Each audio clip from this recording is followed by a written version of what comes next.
say a few words and a welcome on behalf of Mountain Gateway Community College. I want to thank them for hosting us this evening.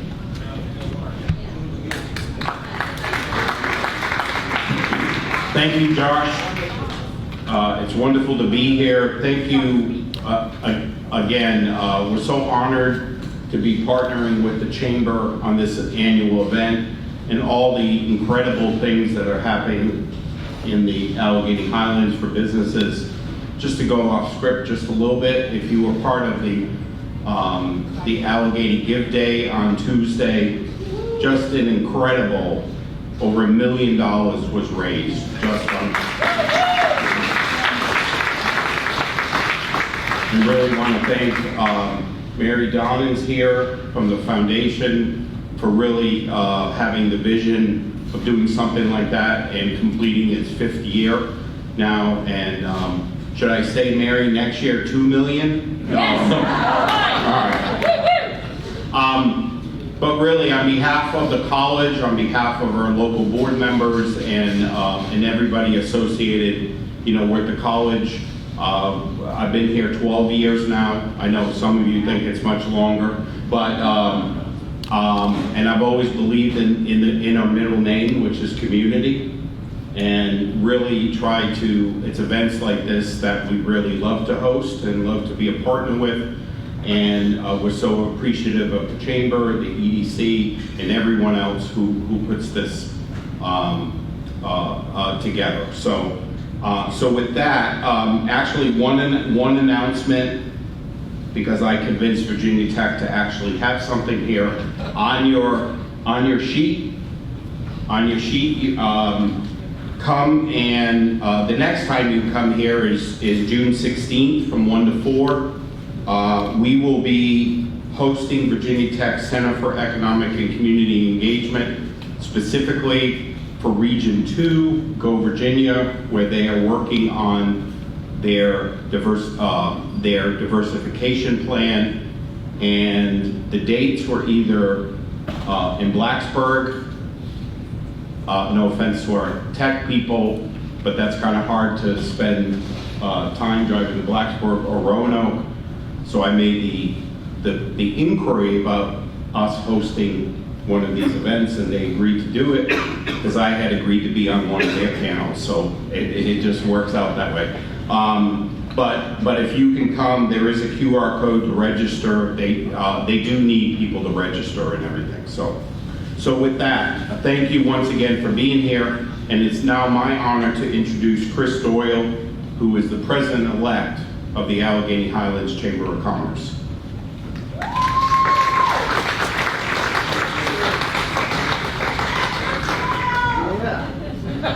Yeah. Well, it's a pleasure to be here and to see so many faces.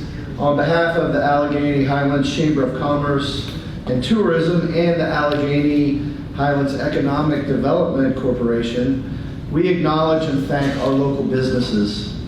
We thank them not just for the jobs that they provide, but the quality products and the services they produce and the tax base they represent, but also for supporting their communities with helping hands and loyal support. Businesses and their employees participate in civic organizations, donate their time, and generously give to many local charities and civic organizations. Business Appreciation Week has been celebrated in the Commonwealth of Virginia since 1997. It's a time when the state government and local jurisdictions recognize the many contributions businesses make and say thank you. Please join me in thanking our businesses and the positive and lasting impact they make in the Alleghany Highlands.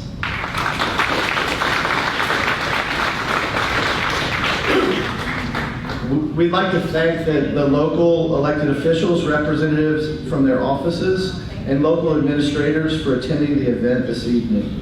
Thank you for representing the Alleghany Highlands. We would also like to thank Matt Miller from Delegate Terry Austin's office for being with us today. Would you all please stand and be recognized? All the local delegates, Matt.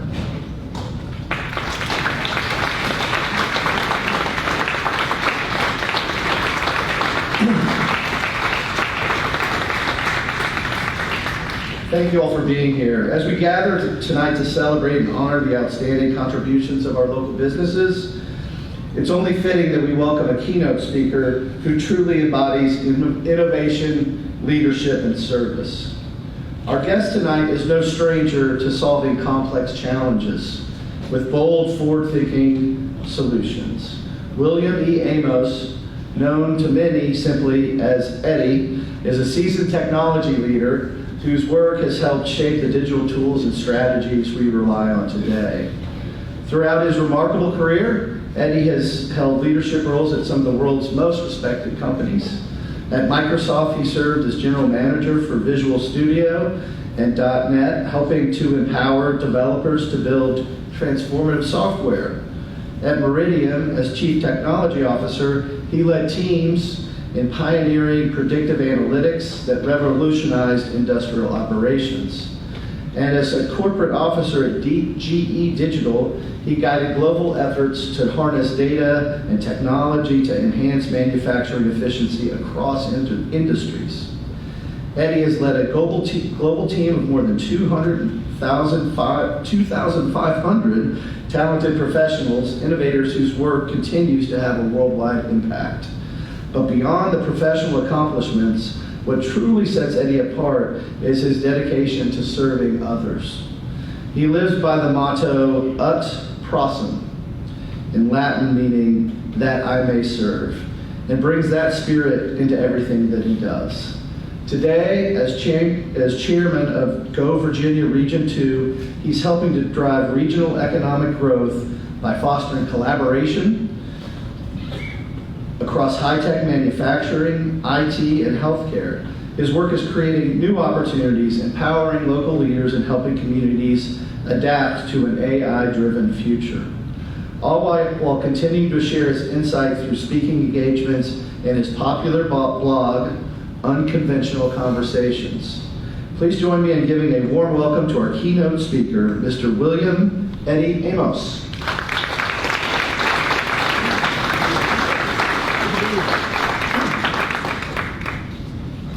It's good to be here tonight, and once again, thank you guys for everything you do for the community. As the president of the community college said, there's a Go Virginia event coming up. We're working on the growth and diversification plan. I put a plug in for that. That's a very important thing that we do for the region. Every 2 years, the state requires us to put together.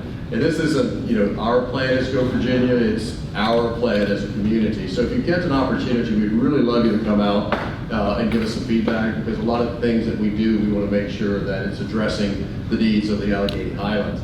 When you think about Go Virginia, it's a large, Region 2 is large. It goes from Appomattox to the West Virginia county line to the Alleghany Highlands, all the way to the New River Valley. It's about 752,000 people, 350,000 jobs. So it's quite a large piece. And I sit back and think about the shoulders that I've been able to stand on since I've joined the group.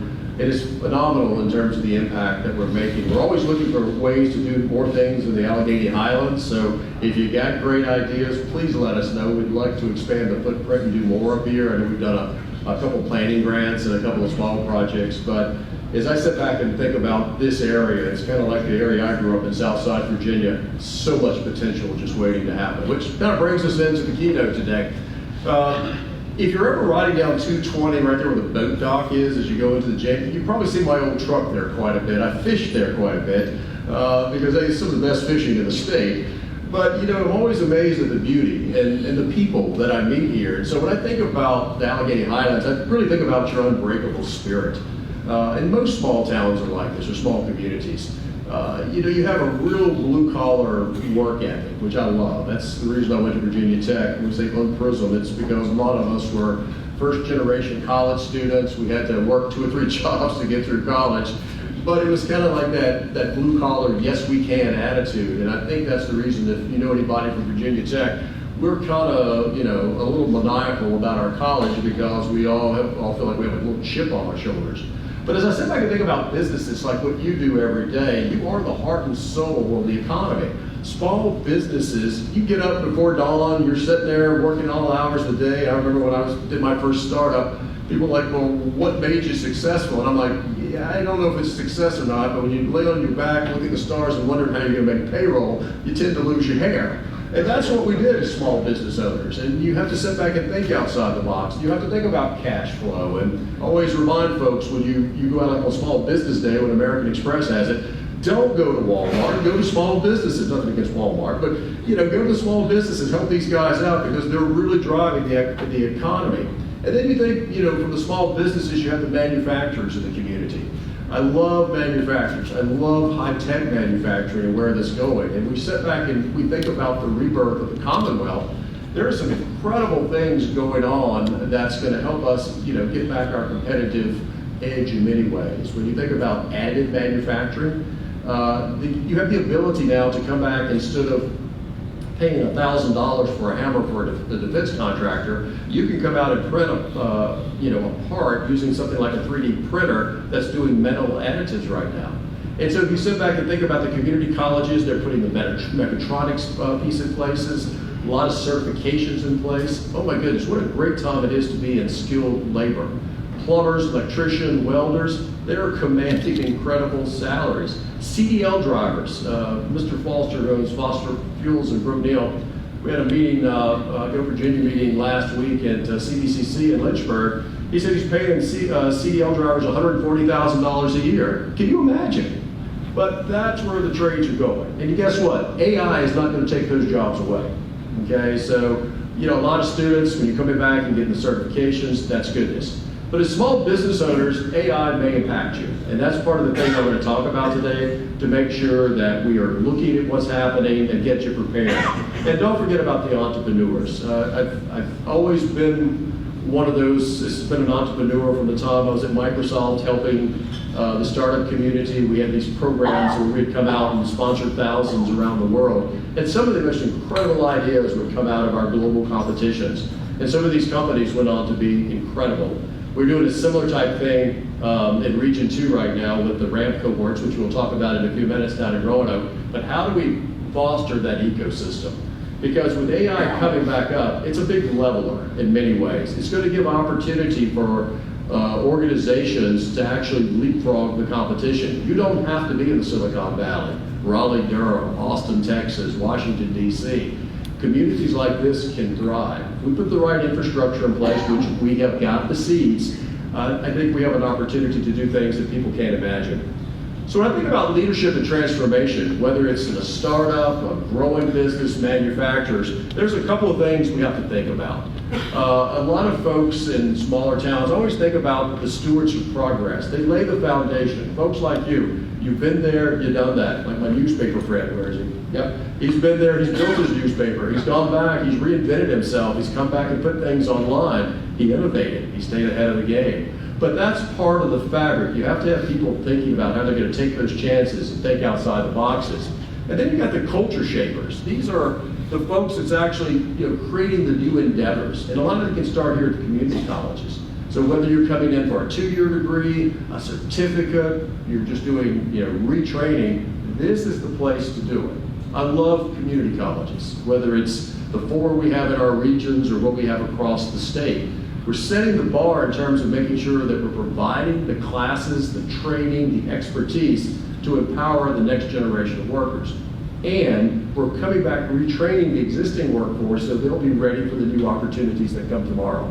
And then you're all the community builders, okay? It's hard if you come back in and you don't have a strong community and a strong network to build these type of components out. So you have to have all of them to make the perfect circle, if you will. Vision does drive opportunities. And if you think about what goes on right now in the market, there's a lot of global competition out there. But what I see every day when I'm working with companies on AI, you'll be amazed that some of these companies are coming out at the most unique places. And they're not all in the major tech hubs that you would think about. I see things coming out of Floyd, Virginia, which just fascinate me. I see things coming out of Mecklenburg County, Virginia, which are just unbelievable. Things out of the suburbs of Richmond. So this is one of those big equalizers, but you gotta have the vision, okay? You have to have the digital reach. Now, as bad as COVID was, it did do one thing for us. It let us lay a lot of fiber, okay? So we didn't really have great connectivity across many of the rural parts of the state. Back where I live in Franklin County, Virginia, boy, I mean, if we could get one bar on our cell phone, it was a good day. But can you hear me now? I have to get up on my roof and stand like this. Can you hear me now? But with the COVID epidemic and being able to come back and lay that fiber, we're probably one of the most wired counties in the country right now, and it's all dark fiber waiting to be lit up. So you think about Griff's new industrial park and what they're putting in over there. That fiber, that industrial park is going to set you apart. You're in an incredible location. Think about your proximity to the interstate, to 220. You're sitting in between Roanoke, easy to get to Richmond, West Virginia, right over the hill. This is a prime area. So when you start thinking about that new industrial park you're putting up and the possibilities, folks are going to take notice. And let's not forget, you've got one of the major east-west railroads that runs right through your neighborhood. So being able to package all of those up from an innovation standpoint and think about how you could offer things such as an inland port or being able to come back and put data centers in, I think you'd be amazed at what you could accomplish. But at the heart of every community, no matter where you go, it's just people. I mean, if you don't have people, you have nothing. And I think a lot of communities such as we see here or where I live or in Southside, it's about the grit, it's about the loyalty, and most importantly, the willingness to learn and relearn. I was reading an article in the Wall Street Journal that was looking a little forward out, and I kind of related to this. They said most of the people will only stay in a job for 5 years now, and then they'll switch jobs. So if you think about a 30, 40-year career, that's a lot of job changes. Now, a lot of that goes back to, are you ready for the new jobs? Are you getting the right skills? Are you a lifelong learner? Now, ever since I graduated from Virginia Tech, I've taken one class every semester. I'm 66 years old right now, so it's a lot of classes. But I'm always amazed because I sit back with these kids and I'm like, wow, these kids are really smart. And you always learn a lot from them. You always learn a lot from what they're doing. It makes you take a different perspective.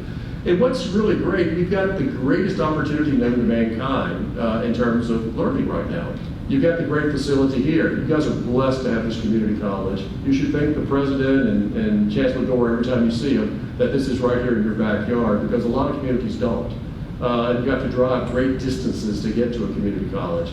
But having one here in your backyard is like endless educational opportunities, whether you're an existing business, whether you're an entrepreneur, whether you're just a student that wants to be in dual enrollment or just get an associate's and go to work. So take advantage of this and push the community colleges on things that you're going to need to be successful going forward. They're there to listen. Now, our place is a foundation for growth. You think about this area, and it's kind of like what we've been preaching in the Roanoke Valley for a long, long time. People are getting tired of traffic in D.C. I know I lived there for 13 years and lived in Seattle for 20 years. Traffic is terrible. I mean, it's, to go to the drugstore, it takes you 20 minutes. I mean, I can get to a DG now in 5 minutes in Franklin County, life's good. But being able to take something of this natural beauty, I was driving down 220, Griff and I were same meeting in Roanoke, just looking at the mountains, looking at the river. This is just place is beautiful. And you think about all the outside activities, that's definitely one of your sweet spots. And then we talked about the strategic location and the digital connectivity you have. All ships are rising. Plus you got Ken up from Botetourt County, that doesn't hurt either. But you'll be able to sit back and think about things in new and interesting ways and bring new business into this community that you've never thought about. Now Ken will tell you every day, his job as a county administrator, he's a salesman. But we're all salesmen. We have to sell the community, we have to sell what we do, and downplaying the natural beauty and the benefit of the location, I would never do that. That's one of your key winning points. And I think a lot of companies would look at that and say, I want part of that. When you look at the potential of the digital revolution, this is what I want to spend a couple of minutes on, because this is things that you should really, really be concerned about, but also excited about. So when we came back and were able to put in a lot of broadband around it, it really changed the game. I mean, I felt so bad for kids during COVID, especially places like Franklin County, that we didn't really have good connectivity, and they had to do online classes, and we'd see kids parked out in front of Walmart, popped into their internet so they could do the online classes, and that just isn't the way to work.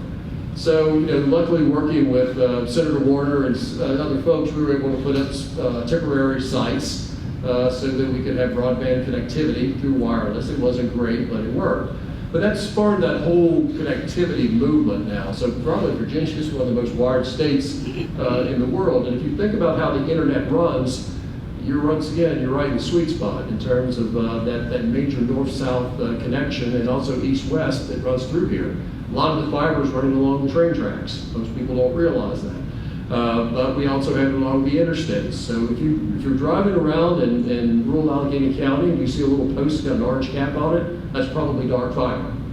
Look at that and say, yay, we're ready. We're going to take advantage of that. Then mobile platforms. I'm always amazed at this. When the original spec for this, when I was at Microsoft, I read it, and there was nothing about cameras and GPSs and blah, blah, blah, blah, blah. It was basically about a telephone and a music player. But when Steve Jobs put that together, he had a little bit of a grander plan. He wanted to build a platform, and that platform, if you look at it right now, is pretty incredible. This iPhone has more power than the first computer that we sent the men to the moon on. It's pretty power-packed. But you can also think about this iPhone in terms of disruption, and you have to be ready for technology. Anybody have a Fuji camera anymore? Garmin GPS? Yeah, a lot of those things went by the wayside. So a lot of those mobile apps were able to take advantage of a platform. So how do you take that same mentality and put it in Alleghany County, in the Highlands? So think about your industrial parks. Think about the things that you want to offer. Think about what the future could look like 5 to 10 years from now. Write the Wall Street Journal that you want Alleghany County to be 5 years from now, and then work towards getting that. That's one of the things that we always do with industry. We call them a six-pager.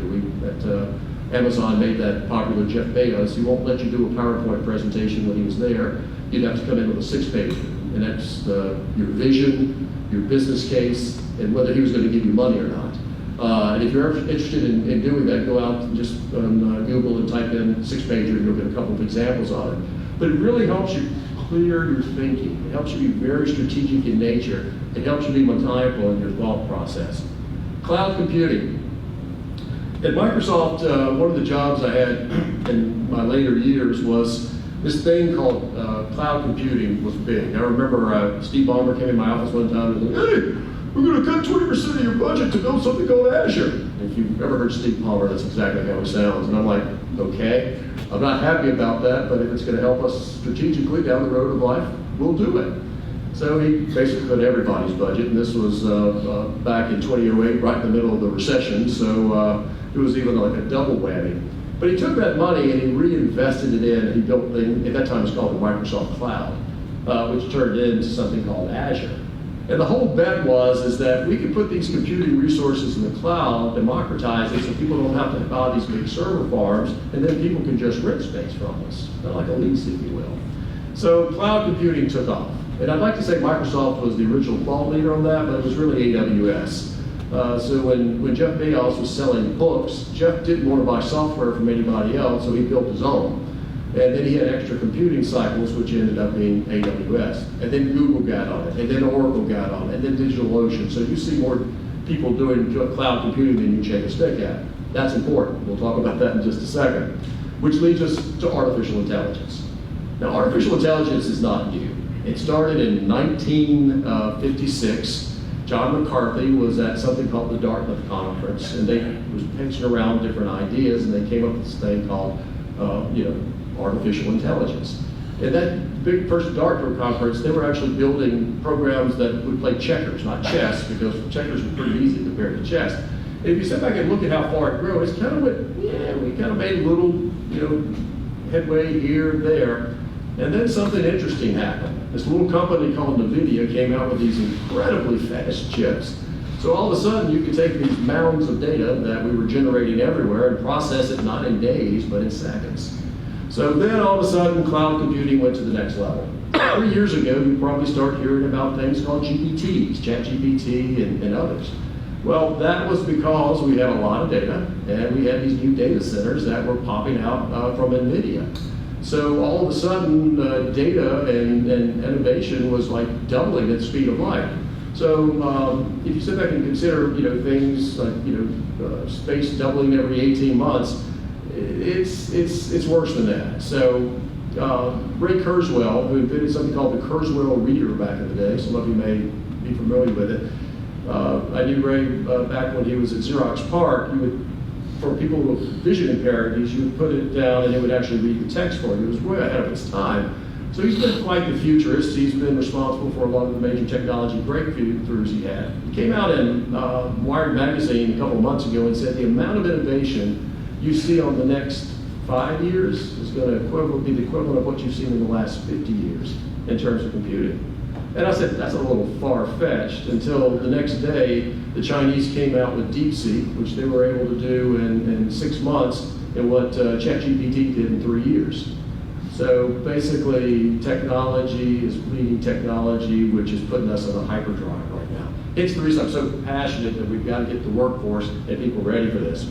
So in many ways, AI amplifies your strength. It's not going to replace you. If you've ever seen the old movie I, Robot, no, you don't need the 3 laws of robotics yet. But it is one of those things that's actually going to amplify it. So how many folks use things like ChatGPT? Okay, for those who have not, go home tonight and type in chatgpt.com. You can get a free account. And just start doing interesting things like build me pick your business. I'm a florist. Build me a business plan for my projections for sales for the next 24 months based on, you put the parameters on there, and then sit back and be amazed. Now, with that, you have to be careful, because there's this thing called hallucinations if you don't ask the questions right. One of the most famous hallucination cases came out of a lawyer in New York who filed the most brilliant brief in the world. The judge was blown away by it until he started checking the cases, and they were all made up. And the gentleman got disbarred. But in many cases, that's because people were sloppy in terms of putting in the input. There's a whole new science called prompt engineering. So I'll give you an example. So if I'm writing a paper, let's say for IEEE magazine on quantum computing, the prompt needs to be something like, I'm a Harvard professor. You have to take the persona of who you are. I'm a Harvard professor. I'm in the physics department.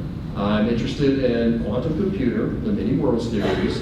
I want to write an article for IEEE magazine that talks about the impact of this technology within the next 5 years, list the pros and the cons, and cite it and make me accept it. Oh, by the way, everything has to be real.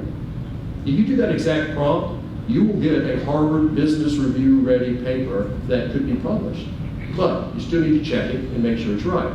Now the point of this is that, gosh, that sounds too simple.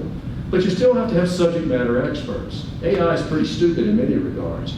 If you're a banker, okay, you have to know about loans. You have to know about lifetime value of customers. You need to know about defaults.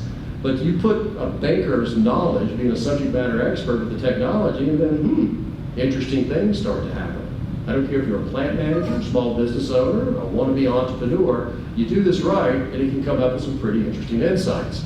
So one of the things that people used to, I get paid a lot of money for, they'd come out and I'd have to write these algorithms to come out and predict when things were going to break. GRIP used to install our turbines at GE, but we'd have to write things about, okay, when is this thing going to break? So we would have all of this data coming in, just megabytes, petabytes of data about the health of the machine. And then I'd write the algorithms, if this happens, this happens, this happens, send this alert so we get a technician out so the thing doesn't go south. So, but now, that would, one of the examples, that would be called a Weibull analysis. I know that's more than you want to know, but if you paid me to write a Weibull analysis, that would probably take me 30 days and, cost you an arm and a leg. But tonight, go home on ChatGPT and say, write me a Weibull analysis for GE turbine. It'll do it for you in about 30 seconds, and it'll be better than any code I could have possibly ever written. So people like me, that were computer programmers, we are the auto workers of today's generation. Unless we upskill and think about the next generation, like AI and quantum, we're probably going to be out of business. So equipment monitoring. Griff, you've heard all my stories, so if you need to take a nap, you want to take a nap. We were in the same conference a few minutes ago. Back in the early days, when we first started the internet, we were running out of IP addresses. So an IP address is all the little things that have you talk to the internet. We were running out. I mean, we didn't think that far ahead. We were pretty stupid engineers. But we came up with this committee called the IPv6 committee, and we divided new algorithms so there would be unlimited IP addresses. And I remember during the meeting, one of the guys was joking around. He said, "Oh, we'll have so many IP addresses that I can even have one for my dog collar." And I kind of laughed. I'm like, "That's cute, but oh man, was he right? So everything in this room, that projector, you can probably hook that camera up, my iPhone, your iPhone, that television, that monitor up there, they all have an IP address. And imagine the amount of data that's going through those things. That's the way that GE and Hitachi and Siemens can sit back and sell these large contracts to these folks saying, I can promise you to 99.999% that this thing is not going to break down. How much money would you pay me to do this? Because they've got the algorithms that are looking at this. It's monitoring the health of this every day. And they're actually coming to make really, really good predictions. So GE does that on a major scale. Griff's company did that as a major scale. But oh my goodness, think about the local opportunities to be able to come back and do the same thing for the region. And then, of course, personalized services. I shared the story earlier today is that much to my wife's chagrin, about everything I do is automated through an AI agent today, from the time I get up in the morning to the time I write my blog to going out and get my fishing boat ready to go out. I mean, I just get these little reminders because I'm old and stupid that I need to do A, B, and C before I do X, Y, and Z. But these type of personal assistants are getting more widespread. Probably half the room has an Alexa, or you use Siri, or the Google one. They're just getting ready to be on steroids. You haven't seen anything yet. So, but it's amazing now that the amount of data that you can get off of these things, but the localization, personalization angle of those is what's coming up next. So you're not just going to be relying on, coming back saying, I want the latest news from Fox or MSNBC. You'll be able to come back and plug in and do the local news sources. There are AI avatars out there now that you can't tell are not newscasters. Okay, they're pulling the news out, sorting it, and reading to you. That's kind of scary in some regards, but it goes back to the right due diligence and making sure that you've got the right guardrails in place. So why is all this happening? Okay, we talked a little bit about explosion of data. There's so much data out there right now. We talked about scalable compute. That's NVIDIA. Okay, you can rent these things for penny on the dollar from AWS or Google or Microsoft. And then open algorithms. Now, I think Google's the smartest company in the world for many reasons. But they set up this website called Gaggle, Kaggle. And what this is companies pay Google to put really hard problems out there. And these really hard problems go something like this. I want to take all the oncology data that relates to this form of melanoma, and I want to come up with possible ways to slice it and dice it and come up with new algorithms. Now, they pay the winners, and the winning team could be anywhere from 50,000, and they just had one for $2 million. And of course, these kids come up with incredible things. Now, all of those algorithms are out there. You can go pull them out yourself, use them today if you want to. But why does Google do this? They hire the winning teams. So they look for the best and the brightest to come out and do this. So you could basically have someone from the Alleghany Highlands go out to a Gaggle type piece and they can be working for Google next week. Or we could do the same type of approach, think about how we build that infrastructure, and it could stay here in the Highlands and help make us the next successful type of companies. But all of these things are in place. So when we talk about, is this hype or is this hope? I'm working on a project right now in Saudi Arabia. We're building a virtual hospital, which is kind of fascinating in itself. Imagine a complex about like the size of this community college that supports 136 hospitals around the country. And within this, we have radiology, we have labs. They do cyberknife surgery remotely. They still have a physician on site at the attending hospital, but a lot of that's done centrally. But they are using a lot of the technology that we're building, that we did at like Torque on autonomous trucks, to come back and do a lot of these things. So let me give you an example. Now, one day I have to go see my dermatologist, and my dermatologist will pick up that little glass and start giving me the exam and say, oh, that looks a little different. And he does a really good job. His name's Doc Holliday, good figure. But within that, it's still a very manual process of how he's doing it. So when we built the autonomous trucks for Torque that Daimler just recently purchased, these things have an incredible amount of technology, something called computer vision. Okay, within this, we have radar, LiDAR, stereo cameras, mono cameras, and they're all going into these NVIDIA computers, picking up data and making real-time decisions based on what's around them, along with mapping data, traffic data, and weather data. So imagine all of those computations coming back in microseconds. Well, the folks in Riyadh said, well, we could use that same thing for dermatology. So now, instead of you having that doctor coming in and doing the scope, you can go in a room and al fresco, they'll take these cameras and shoot you, and all of a sudden the AI takes over and it comes back and says, yeah, maybe that doesn't look exactly right. They got a 30% success hit rate over the dermatologist in the country. So that's an example of how the technology will get there. So here's some of the things from the medical world that I pulled out recently, because we were doing some stuff at the Freeland Biomedical Institute. You see everybody from Yale to the JAMA to NIH, how they're using this technology today. This slide's 6 months old. If you go out and do the same thing for advanced manufacturing, forestry products, transportation and rail, you'd see a similar type of thing out there in terms of how they're using the technology. One of the questions that I always ask, I'm kind of skeptical by life. It's like, show me the money. Whenever I come back and want to know if something's real or not, I usually go back to the Gardner hype cycle.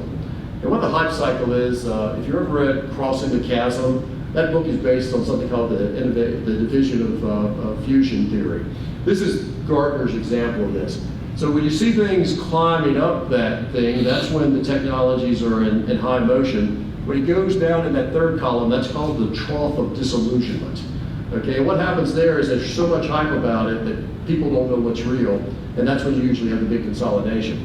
So the reason I pulled this one out today is not so much of the hype cycle, they're all looking exactly the same, but it's the colors of the dots. If you go back and compare this to the 2023 hype cycle, the dots are very different. Okay, it goes back to that how things are progressing at rapid rates. So last year when I looked at this, most things were the dark blue. A lot of them have moved down to the light blue or to the white right now, which means they're moving into market very, very fast. So when I go back and say, look, we need to really think about how we're going to address this in terms of our businesses, our workforce development, new industry, this is the reason. This thing is in hyper growth mode right now. So you'll see some of the things out there that I talked about, edge AI, prompt engineering. See the yellow ones, like the artificial general intelligence? That should scare you. But the nice thing is it's 10 years out, it's yellow. This is when AI has consciousness, when it thinks for itself. So this is when you need the 3 laws of robotics. Last year it wasn't on the chart. That's how far it's progressed in 1 year. So the new chart's coming out next month. It's going to be interesting to see how far things go, but don't take my word for it. Look at the industry and where it's going. These are the hot topics right now. There are several of the engines out there. We talked about ChatGPT, there's Claude. Elon Musk is Grok, that's a very good one. Meta's got one. I'll show you a slide in a minute, there are thousands of them out there. And they're all tailored for specific purposes. And what's really interesting, there's a bank, a CFO that was in the bank in Roanoke Valley who is a subject matter expert. Her name is Kim Snyder. She's in we look at Inc. magazine, she's 50 fastest growing female executives in the world right now. Her company's on Inc.'s fast list. Kim knew everything about banking. I mean, she nails it. She wows me with her banking knowledge. But she's like, I think I can take a lot of what I've learned and apply it to AI and make my banks more successful. And so she started doing that about 3 years ago. She's up to 150 customers right now and doing gangbusters. But see, that's the opportunity. Kim wasn't in Boston, Charlotte, New York City. She was in Roanoke, Virginia, and she created this. She'll have one of the hottest startups in Alleghany. So if it can happen there, it can happen here. Great ideas. Think about how you take them and take the technology to the next level. Let's talk about data. Data is growing at an incredible rate. So back when we were building stuff for GE, it was in the gigabyte and terabyte range. You see at the bottom is something called a yottabyte. Anybody ever heard of a yottabyte before? It's a really big number, okay? So right now, we're not at the yottabyte stage, but we're getting there fast. So current estimates, there are 64 zettabytes of data out there right now. That's the one right above the yottabyte. 90% of the data that we're seeing in the world was created in the last 2 years. Think about that. Oh, and every 2 years, it's going to double in size. While I've been sitting here, every second that I've been talking, Amazon has closed 79 transactions worldwide. That happens 7 by 24. About 24 petabytes of data will be uploaded to YouTube before I go to bed tonight. that these are the trends out there. So that makes it a data-rich environment for a lot of these folks to take advantage of. So when you think about the impact of AI, it's going to have pretty big, 4.4 trillion. If you look at productivity gains, most of the service sectors in Virginia are saying 20 to 30% gains with the infancy of where it's at today, and then about a 70% adoption. So if you ever worried about things being adopted, I mean, personal computers were adopted this fast. So a lot of companies are picking them up, they're coming back, building things out, and taking advantage of it. And what's really nice is that the technology is to a point right now that you don't have to rely on Microsoft or Google or Amazon. There's these things called the RAG models where you can actually build these things on your own computers that are just basically specific to your business, to your community. Ken, I was talking about John Hull earlier. John does economic development in the Roanoke Valley. I'm like, I'm going to take John, sit him down for 2 weeks, take all of his knowledge out of his brain and create an AI model. And John's like, you'll put me out of business. I'm like, that's not the intent. We will always need John, but we could simplify a lot of the things that he knows in terms of like contacts, or being able to come back and say, this site for this location. Or if you want to build this type of data center, you're going to need this amount of water and this amount of power.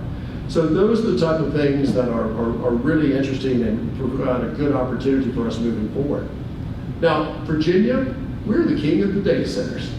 Now, if you go up to Northern Virginia, or you read the Washington Post or listen to any of the DC radios, this is always a big controversial topic. You have actors standing up against them in Warrington, and it's just a mess. And a lot of folks say, well, of course, Northern Virginia, why wouldn't they have data centers, federal government? That's not the reason that Northern Virginia has all the data centers. The federal government helps, but back in the day, a lot of people in this room can relate to this. Remember companies like MCI, the long distance company, and Ma Bell and BBM Planet? Back when we created the internet, there were two major interconnection points. One was called May East, and one was called May West. May West was on the campus of Stanford University. May East was at Boston Commons in Arlington, where the National Science Foundation is today. And that was the interconnection point for the internet. So if you really wanted to jump in high speeds, that's where you were. So that's the reason a lot of these companies clustered around Northern Virginia and in Silicon Valley around Stanford University. So when they build these things out, of course, it starts to blossom. Now, in a lot of industries, people want to be close to data centers. Why? Well, if you're a banker, you want to have the closest possible connection because of latency. A millisecond makes all the difference in the world if you're doing a transaction. Say manufacturing, if you're doing near real time, you want to be close to the hub. So a lot of the data centers that are powering the Northern Virginia region are supporting the government, but they're also supporting the defense industry. But the nice thing about this is, yay, we are the leader in that area. And a lot of people sit back and they have this bioreaction. I don't want one of those in my backyard. These things create a lot of jobs. So when I was at Microsoft, we looked at, we were building out our data strategy. So once Steve took all my money, he put me out to say where we're going to build these things. And we had a strategy, and the strategy went something like this. Let's go to the old Bonneville Dam projects, TVA, hydroelectric plants, because A, it was cheap power and cheap land. So we were going to put one in Christiansburg to take advantage of Claytor Lake, but we ran into a small sinkhole problem and we had to cancel that one. So we moved it to Mecklenburg County. If you talk to folks in Mecklenburg County right now, that's a pretty successful site for them. Every data center will employ about 100 people in the data center itself. These people make over $100,000 a year. There's usually 250 other jobs that support that data center. Welders, plumbers, maintenance type workers, okay? So Mecklenburg County has one that Microsoft has. Microsoft just signed a lease for 9 more. So do the math. So if you look at their tax revenue right now, they're generating a lot of money out of this. Plus, a lot of businesses want to get close to them, okay? So the reason that Microsoft wanted the one in Christiansburg, we were going to support Greensboro, Winston-Salem, High Point, and Roanoke. And when they moved to Mecklenburg County, it's to support the Research Triangle Park. So they want to be close to those type of areas, which kind of brings me to this area. And are you strategically located or what? To be able to run up down the corridor of the interstate and up and down the Shenandoah Valley to the Roanoke Valley. But with these, I don't want to give you false hope. These are power-hungry monsters. They take a lot of power. And the ones I've seen that most successful right now is just not taking power off the grid. It's a mixed approach. So they're looking for ones that are close to pipelines, so they can use natural gas. If you look at Elon's outfit right outside of Memphis, it's all natural gas based. A lot want to be around renewables that are both wind, solar, and the grid, because they fixed the power companies a long time to shift, to build this infrastructure out. Now, luckily for you guys, because is it West Rock now? It'll always be West Waco to me. But they've got a lot of power right there. It takes a lot to run those mills. So, being able to plug into that infrastructure could be something golden for you guys. Also, most of the time they want about, a small data center will take up about 50 acres, a large data center will take up about 100 acres. Okay? And it goes back to when people flip out on these things, it's like, ooh, yeah, all the water it takes. A lot of the companies like Google, they are reclaiming the water to put it back in so it's not such a burden. And in Microsoft down in Mecklenburg County, they run to the moon, run to fail. Okay, so they just let the equipment burn out, and they have another rack, they just replace it. And you come back and say it's a landfill nightmare, but they find that's much more economically feasible than having to run a lot of water through that pipe. So if you sit back and think about the Northern Virginia dominance, it's huge right now, but their capacity. Okay? People are still want to build in the Commonwealth. They still want to come back and take advantage of the opportunity. I'm saying, look, we should strongly consider our region from the Alleghany Highlands to Franklin County to Berry Hill and Danville to the summit in Franklin County. We could set ourselves up to be a really high-tech hotspot because it's going to spawn a lot of jobs. Plus, a lot of entrepreneurs will want to be around it because of the latency. This is what the map looks like in Virginia right now. And you can see how many are clustered up there, over 150. You can see the names that are running these components. There's the Microsoft one. Lumos has built one out, but quite frankly, we don't have a lot in this region. And a lot of times the reason that we don't have a lot in this region is because we didn't have the connectivity. We have the connectivity now with all the dark fiber. So hopefully over time that we'll take advantage of this and we'll look at opportunities to bring this in. But my recommendation is you go in with both eyes wide open, because with it there's a lot of good, but there's also a lot of resources that go with it. Are you guys APCO or Dominion? Dominion, okay. Yeah. So, let's think about workforce advantages in this area. So when you sit back and consider, if I'm Microsoft and I'm going out looking to put a remote area in, and you've got really good talent, you've got good data centers, why am I going to look at you? Okay? Because your workforce is going to be about 15% cheaper than it is on the larger cities. I'm going to look at the internships I can place. So this is things that Go Virginia has been doing, and then the number of jobs that we can place. When you build those ecosystems through the community college, you set yourself up. Virginia our region is a net exporter of talent. Okay, in Region 2, which once again goes from Alleghany Highlands to Blacksburg to Appomattox to the West Virginia State border, we have the largest state public and private universities, Virginia Tech and Liberty. We also have 7 regional colleges. We have 4 incredible community colleges. Now, the community colleges do a wonderful job of keeping people in the community, which is good, 90%. The regional colleges, we usually keep about 60 to 70%. Liberty and Tech, about 95% leave. And if we could figure out some way to change that math and just get 2% of those to stay, imagine what we could do from an innovation standpoint, what we could do from an economic development standpoint. So we talked about what we do. These are the regions that we cover. The group that the community college president was talking about a few minutes ago, the CECE group, they're the ones that run the program for us. So the state gives us a small, and the key word there is small, sum of money to come back out and manage the program. So they help us with the grants, they help us do the implementations, they help us make sure that we're doing the right thing. Hence the reason the growth and diversification plan we talked to you about earlier is so important. We have target clusters.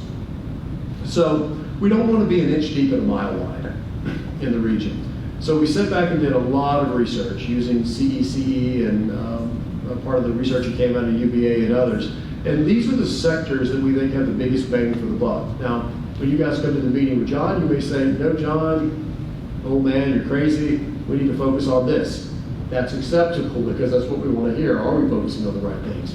But our job is to create the infrastructure to create jobs that are paying higher than the state average. So these are some of the averages that you see in state for all of Region 2 is $24.85. Our target clusters are $34.18. So we keep raising it up. We have a big bet on bio and life sciences. I saw a couple folks from Carilion here. Carillion's has been amazing to work with. We've got a new device lab we've just put in down there. You probably saw where we've got the new kidney component in place. We just broke ground on the new cancer center, which is going to be a teaching and research hospital, and they have a good footprint up in this part of the world. So how do you take advantage of this? We've partnered a lot with Radford in terms of their nursing program. We love the community colleges because they do all the workforce development for us and the skills training that we need to bring to the next level. The other piece is what we call IT and emerging technology. This is kind of like a catch-all bucket. AI would be in this bucket, many other things that you may do to support your business in there. But we have a lot of leeway on this one. So these are ones that we usually find a lot of interesting prospects that people come back and want to do co-funding with the community on, which we love. Transportation and autonomy. Anybody ever heard of torque? Yeah, no. So you're going to be driving down Interstate 64 or 81, and you're going to see this big Daimler truck that has torque on the back of it. That's a self-driving truck. They're running up and down 81 right now. Okay. Now you'll see the guy in the driver's seat. He may look like he's asleep. He very well could be. He's called a safety driver. The truck is driving itself though. Okay, and it's been doing that for the past 2 years. So when we think about autonomy, this region is really leading the way in many regards. With what Torque did, Michael Fleming, who sold it to Daimler. We've got the drones in the autonomous park up in Blacksburg. It's only a matter of time before CSX starts doing autonomous trains, but this is going to be the future in transportation. So we spend a lot of time on that, and then we've got materials and machinery manufacturing, which is my favorite piece. I love manufacturers. So how do we optimize supply chains? How do we use robotics? How do we come back and use advanced manufacturing techniques? Now, part of the growth and diversification plan, our ask to you is, are these the right things to focus on? And we have things set up around the state that makes them successful. One of the big programs that we just sponsored for Montgomery County and Roanoke County is something called GoTech. GoTech is an incredible program that Ben Davenport put together down in Danville, but we're taking that supply chain even younger. So this is targeting junior high kids getting ready to go into high school, where we give them an introduction to health sciences or into manufacturing or the skills, and they go right into the CTE programs in high school, and then they usually go on to a community college for a certification or a degree. But we get them introduced early in the cycle, so they want to stay here, they want to learn about the technologies, they see opportunities that are homegrown. So if you're not familiar with GoTech, go out and just type in GoTech Go Virginia, and you'll see some of the amazing things they're doing. In Danville, this program is amazing. The Institute for Advanced Learning in Danville, they started a program that created GoTech in the high schools with the CTE program. But now they're training welders and precision manufacturers and additive manufacturers around the clock, 7 by 24, 7 days a week. And they're sending them to the shipyards to build the next generation submarines for the Navy. It's the most incredible project you've ever seen in your life. If you get an opportunity and you're in Danville, stop by and look at this and look at the machinery they're doing and the training curriculum. But these folks, even though these kids will go back to Tidewater, it's an opportunity for us to put a major footprint in terms of what we're doing in advanced manufacturing in the region. Because if you just go 60 miles to the north of Danville, Lynchburg, you've got a couple of companies like BWXT, who builds all the nuclear reactors for the Navy. And you've got companies like Framatome, who's building most of the consumer nuclear reactors around. And oh, by the way, they're taking advantage of the GoTech too, because they need welders and nuclear technicians and things like this. So we try to tailor the program so there's specific needs of the communities to draw out jobs. These are things that we do. We talked a little bit about what we're doing with the growth and diversification plan. We have these innovation scale-up clusters that's addressing the needs of a region. So when you have the CECE folks here, think about things that you would like to see. Think about things that would help all ships rise within this community. We have entrepreneurship and business development. We fund things like the ramp in Roanoke. So if you've got kids or your business, you got a really smart idea, but maybe you don't have the background to build a business plan, or you don't have the right funding. This program is like 12 to 18 weeks. It'll walk you through the entire process. We give them office space, we help fund them, we coach them, we walk them every step of the way through the process because we want them to be successful. And I'll give you an example of how the Go Virginia project happened. I mean, when they built the Fairland Biomedical Institute in Roanoke, we all wanted to get into bio. Yay, bio. Ken probably remembers this. We had a doctor in the region called Vic Ianola and said, great, you want to do bio? How are you going to do that? You don't have wet labs. And we looked at each other, thanks, a wet lab. And so Vic was very, very patient with us and took 2 weeks to explain what a wet lab was. But because of that conversation, we went back and funded the wet labs to build in Roanoke and Blacksburg so that startups could use them to build biomedical. And then we had to go back and do wet labs for manufacturing. So it's a very fluid program. We try to look at the needs of the community and we scale from there. Talent, attraction, and retention. This is something near and dear to my heart. I want people in the community to stay in the community. And everybody who graduates from this community college, I want them to stay in this area somehow, some way.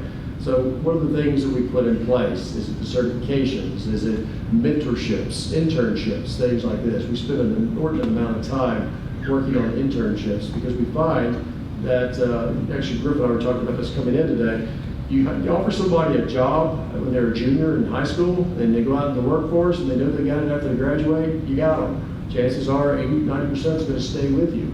Okay, so think about those as you build out these various components. And then collaboration sites and infrastructure. We actually had one of the planning grants that helped build your new park up here. Now, we paid a little bit of this, the community did the rest, but it was good to be able to participate in the product. So when you go back into it, I always tell folks you have to go into it with the innovative mindset. Okay, I don't care if you're a florist or you're going to build the next AI company. You got to be able to test those new ideas. You got to learn from setbacks. One of the things we don't teach people is how to fail.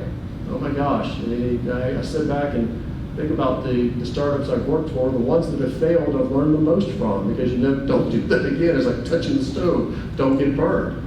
But being able to share those ideas and not ridicule somebody when they fail is priceless. Whether you're starting a deli on Main Street or you're putting a new thing in place, what can you learn from that? And then the community aspect of it, how do you help these folks?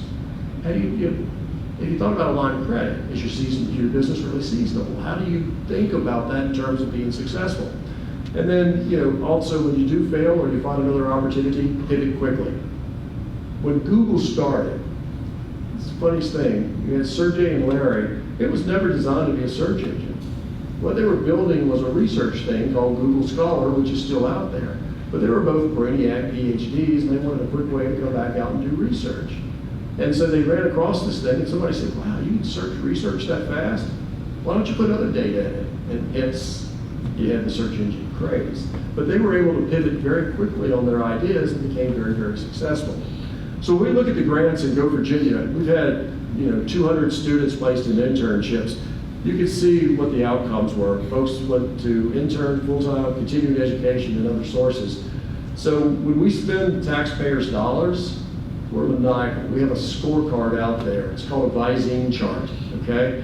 And we have metrics. And it's like, if it's red, get the red out. What is your remediation plan put in place? Because it's not our money, it's the state's money. So we have metrics for everything. How many kids we're placing? How many sites are being built? How many jobs are we creating? So if you look at those before you meet with the CEC folks, you'll get a good idea of things that we're trying to do. Sites and infrastructure, we chatted about this for a little bit. We've done sites from the Highlands to Roanoke County to Blacksburg to Franklin County. This will continue to be a big piece because a lot of times in Virginia, and Ken's probably more of a SME on this one than I, if you don't have a shovel-ready site, you're kind of in a bad way. So a lot of the companies that we have to compete with, there's a lot of incentives thrown their way, but If you have a site that's ready to go and it's got good infrastructure around it, your chances go up exponentially in terms of you're going to win it. So we spend a lot of time thinking about how we build these shovel-ready sites around the state, and then how we work with VIPC to make sure that we're getting our name out there to bring business to the region. This is the 5 steps of growth that I look at. You know, look at the resources around, invest in technology, partnerships. I love partnerships. Okay? I love being able to come back out and think about, from a bookstore, how can I partner with somebody in Roanoke to build something that can scale better? From an online newspaper, how do I come back and get my next 10,000 viewers? Mentor the next generation, please. You guys are so smart. You've been there, done that. You're successful entrepreneurs. Think about the kids coming out of community college, out of high school that want to start a business. You could be their lifeline. Just being able to sit back and explain to them, it's not easy. You're going to lay in the bed at night and wonder how you're going to make payroll. Explain how you get a line of credit. Here's the pros and the cons. Every time you do that, you're setting the future generation up for success. And then dream boldly. I mean, some of the best ideas come out of the most asinine thoughts. You know, we were at Longwood College, and there was this guy that came up with this idea for a new fishing vest. I'm a big fisherman, so I was looking at this thing, it was like brilliant. It was so simple. I'm like, why didn't Orvis think of this? And he looked at me and said, Orvis is interested in my company. And I said, of course they are. But he was a SME. It was his passion, his love, and he came up with a great idea. These type of things happen every day. And a lot of folks say, like, oh, I'm just out in left field. Those are usually the best ideas. So dream boldly, do your research, due diligence, see what you can go. We talked about the mentoring program. If you've got businesses here in the region that would like to take advantage of RAMP, we would love to hear from you. Go out to the RBTC website, just type in RAMP, you'll see the cohorts that are coming back up. You can see the benefits that we give and things that you can take advantage of. This isn't for just Roanoke, it's for an entire region. So I don't think we've had anyone from the Alleghany Highlands participate in one of our cohorts yet. We would love to have the first one come out of this meeting today. So think about it, look at it. If you know folks that are interested in this type of thing, we would love to hear from them. We've had a lot of successful startups. Tiny Cargo was probably our most successful one to date. The team at Tiny Cargo has come up with a way to take a peptide from milk and introduce drugs to the heart almost instantaneously. And that came out of Roanoke. This will be very, very big once we get it through the FDAC approval process. We've got others that are working on drugs that started, believe it or not, as arthritis drugs for horses that have now been transferred to dogs, which, the FDA says we can do human trials on now. These are the type of things that are happening in our backyard. MOVA, they just won a $1.5 million contract around chicken waste. Okay, so if you sit back and think about chickens, what's one of the biggest things that cause them to die in the wintertime? Ammonia. So they figured out a way to actually neutralize that and do interesting things. So interesting things coming out of that. And the whole agricultural play they're doing where they're taking the smart carbon and pumping it right back into the agriculture place, those things happen here in our region. So these are the RAMP opportunities. We talked about a 12-week program, $20,000 grant, and how to apply. So once again, if you're interested in these type of things, we would love to hear from you. Here's our success metrics in terms of business growth, partnerships, market expansion. We're very proud of these companies. We've got the cohort next week is going to be in Roanoke, which we're going to bring in a bunch of investors, and they're going to pitch their ideas to them, and we'll look at their business plans, and it's kind of like a very business-friendly apprentice, if you will. But this gives these kids a lot of an opportunity to get feedback and be exposed to some of the best venture capital folks around to help them fund it and take it to the next level. Finally, we're going to lead on the power connections. It goes back to Kevin Bacon and the 7 degrees of separation. Take advantage of everything here. I mean, I love Chamber of Commerce. We are working with the State Chamber right now on an AI project between Region 2 and Region 3. And I was so proud of the State Chamber. Before we could go to them, they came to us and said, look, we are concerned about AI. We want to look at it from an opportunistic standpoint and be able to come back and offer our members good guidance. And so we worked with them on a planning grant that it's about ready to go, that you'll be able to take advantage of as chamber members. But that's like the beginning, if you will. You should be able to pop that, take advantage of it, and then mold it uniquely for your community. Once again, I think I've shared my love of how much I love community colleges. If I haven't, I love community colleges. Take advantage of the program. I find that most of the presidents are very open to new ideas. They'll look at the population in general. They'll think about how it can serve the common good. They have certain programs that are for high school students, but I love the programs that we have for working adults so we can retrain the population. Take advantage of these programs. I mean, it's only once a year. Take a 3-credit program to help you up level and change your skill set, because the technology is changing at the speed of thought right now. I think the community college has a grant for high school kids to start working on AI, and hopefully we can translate that to some workforce development for the broader audience. The economic development folks, like Ken used to be before he moved into the big seat, it's all about sales. It's like, how do we come back and make sure that we are putting the best foot forward to bring the best companies that create the best jobs to this region. So every one of you are a salesperson. So when you know the economic development folks come in and says, talk to these folks about your region, you're the best sales folks they have. The economic development folks will have the glossies. You're going to have the real stories in terms of what it means to do business as a region and why it's important. And then regional networks. We've got incredible networks, whether it's things like the Road Blacksburg Technology Council. We're urging folks to get involved in that. We've got our tech night coming up at Virginia Tech next Thursday night. We'll have about 300-400 people there. We're going to be in the indoor practice stadium. But it's an incredible networking event because you'll meet peers, birds of the feathers. You can talk about common business problems, and you can come back and think about ways that you can work together and solve problems together. You guys are an incredible location, and I know a lot of things I've been talking about sounds futuristic, but the future's now. The market is changing very, very rapidly around us. In my 66 years on this world, this is probably the fastest innovation paradigm shift that I've seen. Hopefully this will be the last one. Not that I hope I get hit going back down to 20 or something, but it's actually exhausting to keep up with it. But on the same token, this one also gives us the greatest opportunity to leapfrog the competition that's ever been out there. You've got the connectivity, you've got the sites, you've got the people, you've got the resources. It's your game now. Make it happen. Thank you.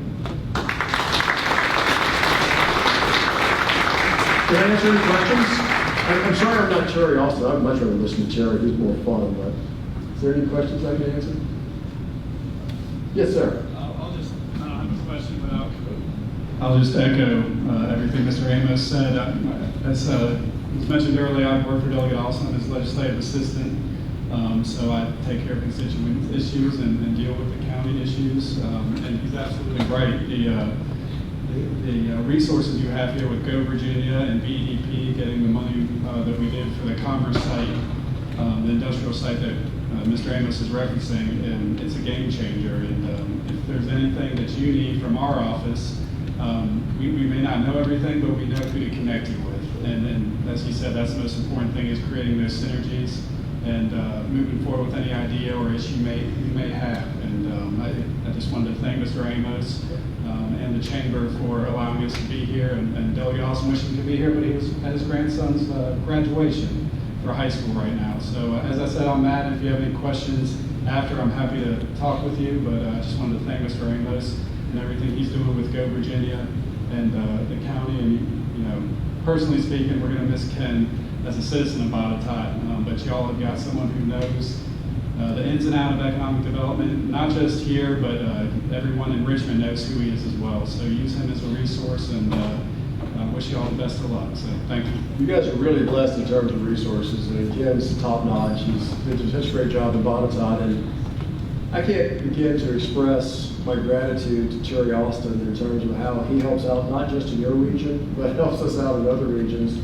Back when we had the elections, the redistricting, you know, we'd call Terry and say, Terry, can you help this new member get onboarded and talk about what's important? And Terry never said no. He would always jump in. Proud community college graduate. And you know he's somebody that's really, really good. Back when they had the 611 train running from Goshen up to Stanton, we took that early morning with them, and Terry was out in the pasture putting signs up, vote for Terry. And I'm like, I love this guy. But you guys are blessed to have him representing you in this region. He does a lot for you and speaks for the community in general. Okay, thank you guys so much. Pleasure being here.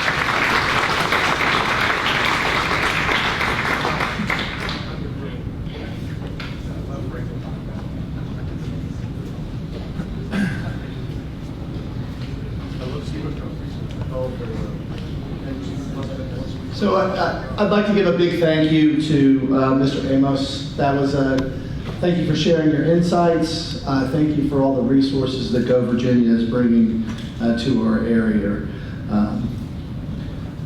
Please join me one more time in giving a warm round of applause for our speakers.